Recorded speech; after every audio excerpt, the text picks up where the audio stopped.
You're great players, but no one voted for you. So keep the political commentary to yourself, or as someone once said, shut up and dribble. We'll be right back. Welcome back. When I ask people who's the GOAT in basketball, I get Jordan the most. Then I get Kobe, LeBron, Shaq, and Duncan. But if you ask who's the most hated... A map came out breaking down the most hated NBA player in every single state in the country, okay? LeBron James, to the surprise of literally no one, is the most hated player in the NBA. He's the most hated player in 24 states. He won by a landslide in these 24 mostly middle America states. Take a look at this map while you like and subscribe.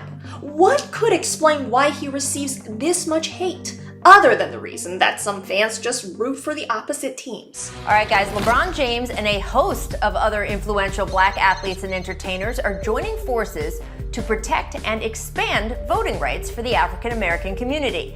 The organization is called More Than a Vote, and it will focus on registering voters. I'm really interested to see how you guys do all this, Kendrick.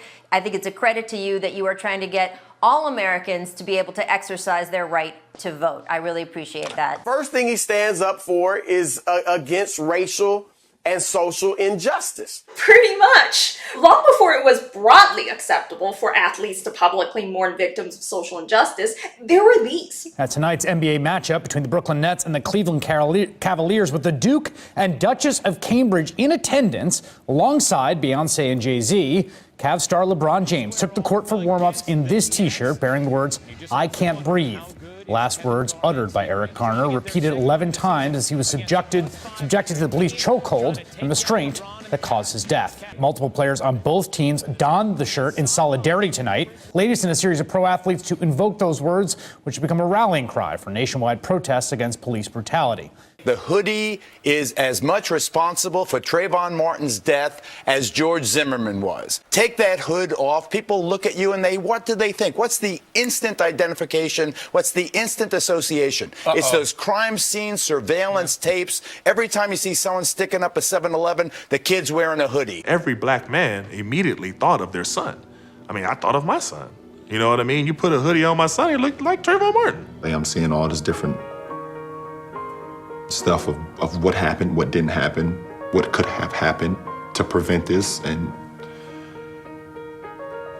I just started to think about my boys. When half of the country thought basketball players should just shut up and dribble, I spoke to pro athletes about this. None of them believed they should hide their opinion. Here's my interview with Division I basketball player Haran Hargrove on one of my shows. How did you feel about that? Some people really, that's how they feel.